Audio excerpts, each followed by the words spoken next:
Metro ದರ ಏರಿಕೆಯ ವಿಚಾರವಾಗಿ ರಾಜ್ಯ ಸರ್ಕಾರದ ವಿರುದ್ಧ ಸಂಸದ ತೇಜಸ್ವಿ ಸೂರ್ಯ ಅವರು ತೀವ್ರ ವಾಗ್ದಾಳಿಯನ್ನು ನಡೆಸಿದ್ದಾರೆ. ಬಿಜೆಪಿ ಕಚೇರಿಯಲ್ಲಿ ಸುದ್ದಿಗಾರರೊಂದಿಗೆ ಮಾತನಾಡಿದಂತಹ ಅವರು, ರಾಜ್ಯ ಸರ್ಕಾರ ಸತ್ಯ ಮರೆಮಾಚಿ ಪದೇ ಪದೇ ಸುಳ್ಳು ಹೇಳ್ತಾ ಇದೆ.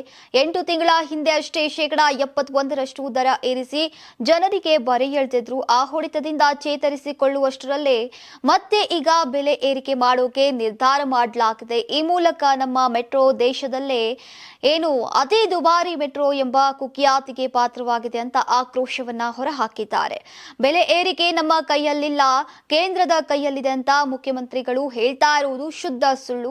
ರಾಜ್ಯ ಸರ್ಕಾರವೇ 4 ಬಾರಿ ಪತ್ರ ಬರೆದು ಒತ್ತಡ ಹಾಕಿದ ನಂತರವಷ್ಟೇ ದರ ನಿಗದಿ ಸಮಿತಿ ರಚಿಸಲಾಗಿದೆ. ಈಗ ಕೇಂದ್ರ ತನಿಖೆ ಬೇಕು ಅಂತ ಈ ಕಮಿಟಿ ಮಾಡಿಲ್ಲ. ಕೂಡಲೇ ದರ ಹೆಚ್ಚಳ ಮಾಡಬೇಕು, ನಮಗೆ ಆರ್ಥಿಕ ಹೊರೆಯಾಗ್ತಾ ಇದೆ ಅಂತ ರಾಜ್ಯ ಸರ್ಕಾರವೇ ಪತ್ರ ಬರ್ತದೆ.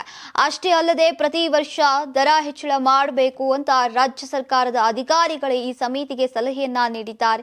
ಇಷ್ಟೆಲ್ಲ ಮಾಡಿ ಈಗ ಕೇಂದ್ರದ ಮೇಲೆ ಬೊಟ್ಟು ಮಾಡುವುದು ಸರಿಯಲ್ಲ ಅಂತ ಗುಡುಗಿದ್ದಾರೆ. ಇನ್ನು ಕಾಂಗ್ರೆಸ್ ಸರ್ಕಾರದ ಗ್ಯಾರಂಟಿ ಯೋಜನೆಗಳಿಂದ ರಾಜ್ಯದ ಬೊಕ್ಕಸ ದಿವಾಳಿಯಾಗಿದೆ. ಈ ಹಿಂದೆ ಬಿಎಂಆರ್ಸಿಎಲ್ಗೆ ರಾಜ್ಯ ಸರ್ಕಾರ ನೀಡ್ತಾ ಇದ್ದಂತಹ ಸಾಲದ ಬಡ್ಡಿ ಹೊರೆ ತಪ್ಪಿಸೋಕೆ ಈಗ ನೀಡುವಂತಹ ಹಣವನ್ನ ಕಾಂಗ್ರೆಸ್ ಸರ್ಕಾರ ಬಂದ ಮೇಲೆ ನಿಲ್ಲಿಸಿದೆ.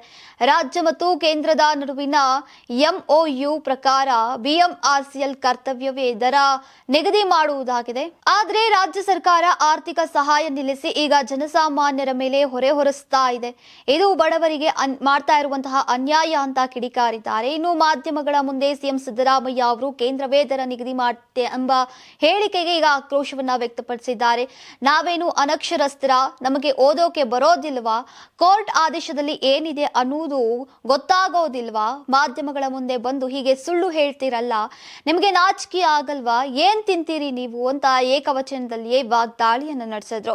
ಇನ್ನು ಜನಸಾಮಾನ್ಯರು ಈ ಬಗ್ಗೆ ಜಾಗೃತವಾಗಿ ಸಿಎಂ ಮತ್ತು ಡಿಸಿಎಂ ಅವರಿಗೆ ದರ ಕಡಿಮೆ ಮಾಡೋಕೆ ಆಗ್ರಹಿಸಬೇಕು ಅಂತ ತೇಜಸ್ವಿ ಸೂರ್ಯ ಅವರು ಕರೆ ನೀಡಿದ್ರು.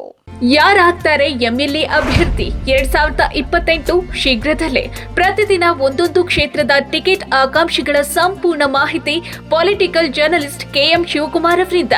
ಕರ್ನಾಟಕದ ನಂಬರ್ 1 ಡಿಜಿಟಲ್ ಮೀಡಿಯಾ ನಿಮ್ಮ ನೆಚ್ಚಿನ ಕರ್ನಾಟಕ ಟಿವಿಯಲ್ಲಿ ಮಾತ್ರ. ನೀವು ಸಣ್ಣ ಆಗ್ಬೇಕಲ್ವಾ? ಅದು ಒಂದು ಉತ್ತಮ ಆಹಾರದಿಂದ ಸಣ್ಣ ಆಗ್ಬೇಕಲ್ವಾ? ಪ್ರತಿದಿನ ನಮ್ಮ ಜೀನಿ ಸ್ಲಿಮ್ ನ ಯೂಸ್ ಮಾಡಿ ಯಾವುದೇ ಸೈಡ್ ಎಫೆಕ್ಟ್ ಇಲ್ದಂಗೆ ನೀವು ಸಣ್ಣ ಆಗ್ತೀರಾ.